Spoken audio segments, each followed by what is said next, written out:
15 अप्रैल 2023 की वो रात, प्रयागराज का कोलविन अस्पताल, चारों तरफ पुलिस की गाड़ियां, सायरन की गूंज और मीडिया कैमरों की चमक। वजह था उत्तर प्रदेश का सबसे कुख्यात नाम अतीक अहमद। नमस्कार, आपके साथ मैं तमन्ना। आप देख रहे हैं क्राइम सीरीज। रात करीब 10:15 बजे पुलिस अतीक और उसके भाई अशरफ को मेडिकल जांच के लिए अस्पताल ले जा रही थी। मीडिया कर्मियों की भीड़ के बीच अचानक 3 लोग माइक लेकर वहां पर आगे बढ़े, पत्रकार होने का नाटक करते हुए। लेकिन अगले ही पल उनके हाथों में पिस्तौल आ गई और गोलियों की बौछार में दोनों भाइयों की मौके पर ही मौत हो गई।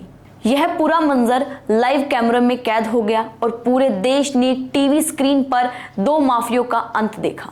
लेकिन सवाल यह है, आखिर एक तांगा चालक का बेटा इतना खतरनाक अपराधी कैसे बना कि वो विधायक और सांसद तक बन गया। यह कहानी अपराध, राजनीति, सत्ता और खौफ की है, जिसने दशकों तक प्रयागराज पर अपनी पकड़ बनाए रखी।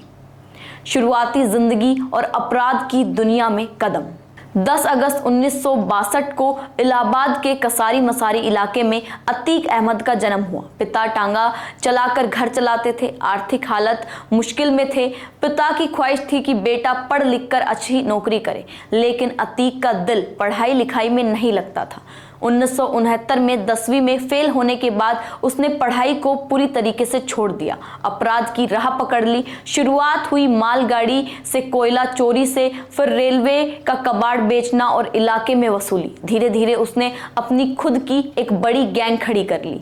इसी दौर में उसकी मुलाकात इलाहाबाद के कुख्यात गैंगस्टर चांद बाबा से हुई, जिसका पूरे इलाके में खौफ था। अतीक उसकी गैंग में शामिल होकर अपराध की दुनिया में चला गया, लेकिन जल्द ही वो इतना खतरनाक हो गया कि उसने अपने गुरु को ही चुनौती देना शुरू कर दिया।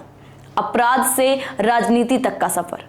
1979 एक टर्निंग पॉइंट साबित हुआ अतीक के लिए। अतीक ने इलाहाबाद पश्चिम सीट से निर्दलीय चुनाव लड़ा और जीत दर्ज की। एक बार विधायक बनने के बाद उसकी राजनीति और आपराधिक ताकत दोनों एक साथ बढ़ने लगी। इसी बीच चांद बाबा की हत्या हो गई और अतीक ने उसका पूरा नेटवर्क अपने कब्जे में ले लिया। 1979 से 2004 तक अतीक लगातार 5 बार विधायक बन चुका। बाद में उसने समाजवादी पार्टी का दामन थाम लिया और 2004 में फूलपुर लोकसभा सीट से सांसद बन गया। सत्ता और अपराध का यह गठजोड़ उसे अजय बना रहा था, लेकिन तूफान से पहले की शांति ज्यादा दिन तक नहीं टिकी। राजूपाल हत्याकांड, दुश्मनी की शुरुआत। फूलपुर सांसद बनने के बाद अतीक की खाली हुई विधायक सीट पर उपचुनाव हुआ, जिसमें उसके भाई अशरफ को बसपा के राजूपाल ने हरा दिया। यह हार अतीक के लिए सिर्फ एक चुनावी झटका नहीं थी, यह उसके वर्षों पुराने दबदबे को सीधे चुनौती दे रही थी। 25 जनवरी 2005 को राजूपाल की गोली मारकर हत्या कर दी गई। इस हत्याकांड में अतीक अहमद और अशरफ पर गंभीर आरोप लगे, लेकिन कहानी यहीं खत्म नहीं हुई। राजूपाल की पत्नी पूजा पाल ने न्याय की लड़ाई का बीड़ा उठाया। उन्होंने खुद चुनावी मैदान में उतरकर पहले अशरफ को और फिर 2012 में खुद अतीक अहमद को शिकस्त दी। एक ऐसी महिला जिसने बंदूक की बजाय बेल्ट से बदला लिया। गवाहों पर खौफ और बढ़ता आपराधिक साम्राज्य। बता दें, इस दौर में राजूपाल हत्याकांड के अहम गवाहों उमेश पाल के आरोप लगाया कि उसे जबरन गवाह बयान बदलने के लिए धमकाया गया। यह सिर्फ एक इल्जाम नहीं था, यह अतीक का खौफ का सबूत था, जिसके आगे कई गवाह अदालत में जाकर अपने बयान से पलट जाते थे। अतीक के खौफ खिलाफ हत्या, अपराध, रंगदारी और जमीन कब्जे जैसे सैकड़ों मामले दर्ज हो चुके थे, लेकिन उसकी सियासी ताकत ऐसी थी कि कानून का शिकंजा उस तक पहुंचने में सालों लग गए। 2017 के बाद उत्तर प्रदेश सरकार ने अतीक के खिलाफ सख्त कार्रवाई शुरू कर दी। उसकी अवैध संपत्ति पर बुलडोजर चला और आखिरकार उसे जेल भेज दिया गया। लेकिन सलाखों के पीछे रहते हुए भी उसके नेटवर्क और प्रभाव की चर्चा थमी नहीं। उमेश पाल हत्याकांड और खात्मे की शुरुआत। बता दें, फरवरी 2023 एक बार फिर अतीक अहमद का नाम सुर्खियों में लौट आया, लेकिन इस बार वजह थी उमेश पाल की दिन दहाड़े हत्या। इस हत्याकांड ने पूरे प्रदेश को हिला दिया और सरकार पर कार्रवाई का दबाव और ज्यादा बढ़ गया। कुछ ही दिनों बाद अतीक के बेटे असद का पुलिस मुठभेड़ में एनकाउंटर कर दिया गया।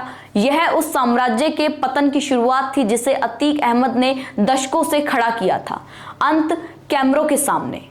बता दें, असद के एनकाउंटर के ठीक 2 दिन पहले 15 अप्रैल की उसी रात पुलिस कस्टडी में अतीक अहमद और उसके भाई अशरफ की गोली मारकर हत्या कर दी गई, पूरी दुनिया के सामने, लाइव कैमरों के सामने। निष्कर्ष, एक टांगा चालक का बेटा जिसने कोयला चोरी से शुरुआत की थी, अपराध की दुनिया में कदम रखा, राजनीति में सत्ता हासिल की और वर्षों तक प्रयागराज पर अपना खौफ कायम रखा, उसका अंत भी उतना ही चौंकाने वाला रहा जितनी उसकी पूरी कहानी थी। अतीक अहमद की कहानी सिर्फ एक गैंगस्टर की दास्तान नहीं, यह उस दौर की गवाही है जहां अपराध और राजनीति का गठजोड़ किसी को भी सत्ता के सबसे ऊंचे गलियारों तक पहुंचा सकता है, लेकिन जो कभी अपनी बंदूक और खौफ से पूरे इलाके पर राज करता था, अंत में वो खुद कैमरों के सामने 3 हमलावरों की गोली का एक निशाना बन गया। अगर आपको ये स्टोरी पसंद आई तो वीडियो को लाइक कीजिए, शेयर कीजिए और कमेंट सेक्शन में अपनी राय जरूर बताइएगा। क्या आपके हिसाब से अतीक अहमद असल में हीरो था या फिर विलन? और ऐसे ही क्राइम सीरीज के लिए हमारे चैनल को सब्सक्राइब कीजिए और देखते रहें नवचेतना टाइम्स। धन्यवाद।